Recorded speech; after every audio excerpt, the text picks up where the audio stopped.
at any time, and I think everybody knows, anybody who comes in here, if they need help with drug problem, alcohol problem, if there's something with pretrial services that can help them with their issues, I like to get them their issues, because my goal is, I don't want to see people back here before, again, picking up new cases. I'm hoping that everybody is going to be successful. I understand. So I am not going to grant your application. Welcome to the bench of justice. Court is calling 2022 CR 1102, State of Texas versus James Lee Lawrence. Could I have parties announced for the record for the state? Brian Groomer for the state of Texas. For the defense? George Sharman on behalf of Mr. Lawrence. And are you Mr. Lawrence? Yes, Your Honor. All right, we are here for sentencing. You entered a plea on August 31st. You entered a plea of guilty. You applied for probation. According to the plea bargain agreement, punishment is to be assessed at a cap of 7 years. There are no applications for deferred. State opposes community supervision, and there are other cases that are being taken in consideration. Have both parties had a chance to review the PSI report? State? Yes, Judge. Defense? Yes, Your Honor. All right, are there any witnesses, state? None from the state, Judge. Defense? Just my client. All right, any objections to the PSI report, state? None Well, from the state. Defense? not really, Judge, but my client does have one comment about it when it talks about employment. Okay. All right, you want to call your client?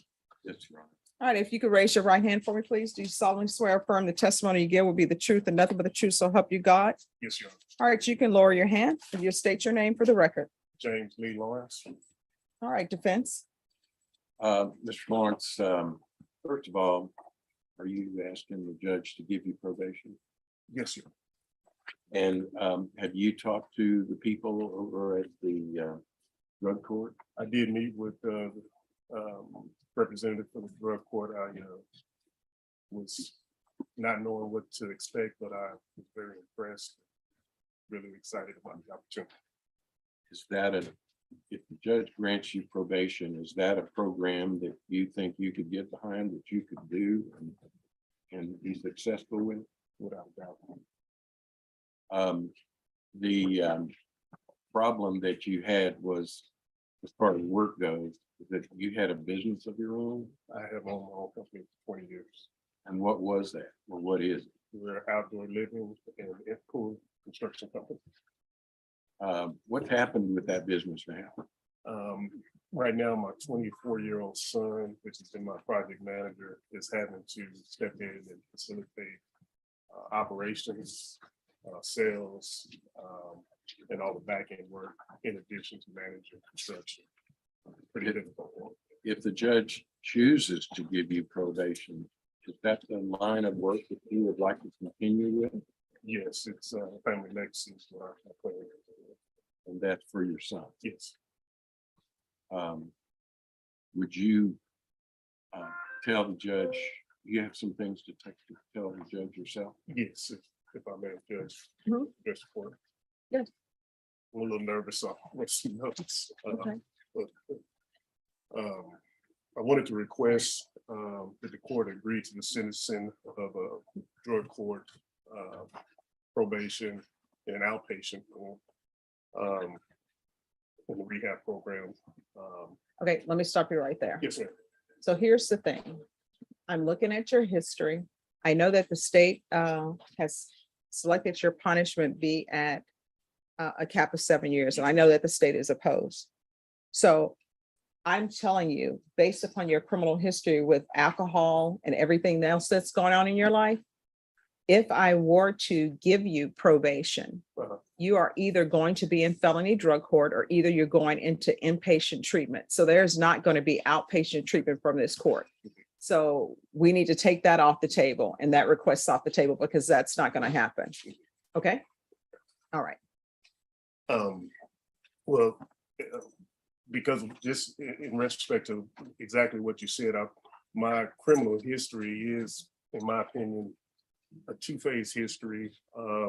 If you look at my history, It's a lot of DWIs. That's why we're here. DWIs. You won't stop drinking and driving. exactly, DWIs is all that it has been, with the exception of a prosecution and driving while license suspended, I believe, and Mhm. like that. And I would present to you that, in those three BWIs in 1991, I was 21 years old. I had no, I felt like an entitled person. I was playing football in college and didn't respect authority, and I felt entitled. And when I got in trouble, I still felt like I was in this until I started having children. I started having children in '94. And I realized that I needed to become a man and support my family, but take care of my children. And I did that. I raised 4 wonderful children. My oldest has a master's degree. My second child has a bachelor's degree. My third child is working on his bachelor's. And then my son has graduated from construction career and manages. Okay, and sometimes that happens in spite of, not because of, you understand? Well, my point was that I was getting to the second phase is during that 30-year time period, I never was in court at all, never got arrested, never got DWI. As a matter of fact, I didn't drink for 15 years. I was really devoted to the church, actually. The last 5 years have been tough for me. That's where the change was tough. How's it been tough for you? I got divorced in 2021.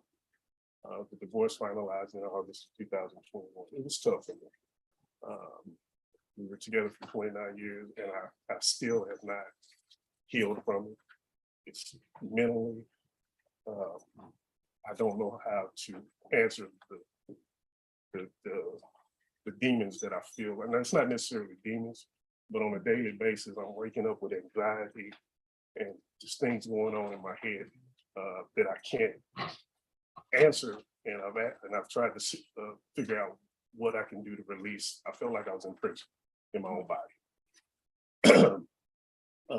And so the day of that arrest, I remember specifically waking up that morning.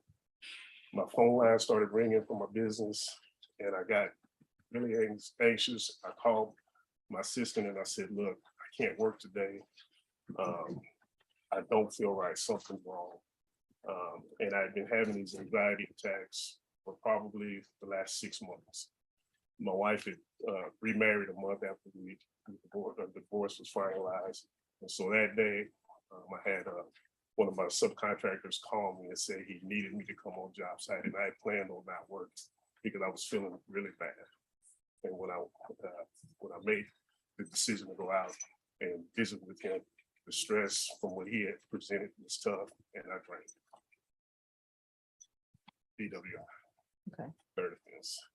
I acknowledge that I've had a problem with drinking and other addictions, and I need help. Prison is not a help for me. I will complete prison if that's what you sentence me to. But I do need some type of rehab help. And the reason I've asked for outpatient is because I really do need the help run the business. Otherwise, we won't have that to continue on. That's why I'm asking. And then lastly, to be honest with you, Judge, whatever you sentence, I'll be back here. I won't be back in an orange uniform. I'll be back as a testimony. All right, thank you very much. State, any questions? Briefly, Judge. Mr. Lawrenson, the judge does have this, but back in 2017, you were put on probation for DWI third, correct? Correct. And in 2018, you picked up a new case while on probation for DWI third or more. Is that correct? A prostitution case? It was, yes. Okay. I'm not quite sure if that was the final judgment. There was a no contest plea. All right. But you were convicted and sentenced to jail for 30 days on what I have as a prostitution case. And that was while you were on probation for DWI third or more, correct? Sure. And you finished your probation in March of 2021 on that case, correct? I finished it with flying colors, no bad tests. I completed all my classes. I paid all my fines, never was late for reporting. Yes, I did complete. And then a month later or so, somewhere within that time frame, again, around the same time frame, my issue with my ex-wife, I received another DWI. That's where you're going. I am. And with flying colors, you did pick up a new case. So you didn't pass it with flying colors. I mean, you committed new crimes while you were on for that first DWI third, right? I don't, you have to. The restate prosecution everything. case. You have to restate everything, but I'm not following. Okay. You said you passed your DWI third or more with flying colors. You picked up a new prostitution case while you were on that probation. So it wasn't with flying colors. You picked up a crime, correct? I did pick up the crime. Okay. And like you said, later in 2021, you picked up a new DWI third, and that's the case you're pleading to today, correct? Yes, Okay, and that's the case where here you crashed into the back of a car. You were twice the legal limit, correct? I don't know what the blood alcohol was, but I do remember what happened. I bumped the back of a car, no nicks, no scratches. The gentleman was very young. We spoke about it. All right, let's not minimize this. Right. I'm not. And then I told him, I said, look, if you're feeling bad, let's just go ahead and file a police report. And I saw police officers at the, I believe it was Denny's. And I said, let's just drive over there. And I contacted them personally. I did. Okay, but you knew at that time, you'd already just came off probation for DWI third or more. You knew you, I wasn't considering that. okay, so you weren't I was considering, considering that young man. right, but you were And I was drinking trying to while be driving, honest. correct? That's All the right, case so you're it pleading has to. to be one at a time, okay? I just feel like he was attacked. Actually, I'm not attacking you. You're trying to tell the judge that you're a good candidate for probation, and I want to just make sure we have everything in context. So you know you're not supposed to be driving while drinking, correct? Yes, And at that time, you were arrested for this offense, and you were released on bond, correct? yes, And this could have been an opportunity for you to show the judge that you would be a good candidate That for is correct. probation, correct? that is correct. And were your conditions while you were released on bond not to drink alcohol? Yes, And were they not to drive any vehicle that was not equipped with a alcohol monitoring device, correct? yes. And I think- isn't it true that on July 28th of this year, you were arrested again for driving while intoxicated in another vehicle, a BMW vehicle that we didn't know about? Yes, So is it fair to say that you didn't follow the conditions of your pretrial release, even on the case that we're pleading to right now?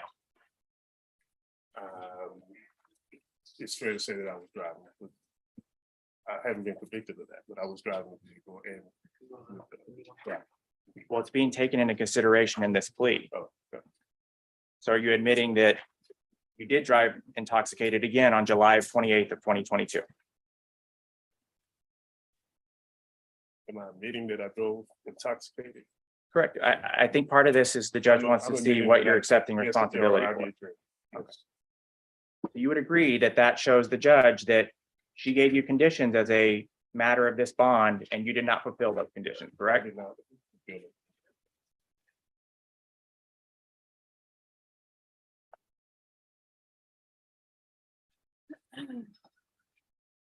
I'll pass the witness, Your Honor. No further questions.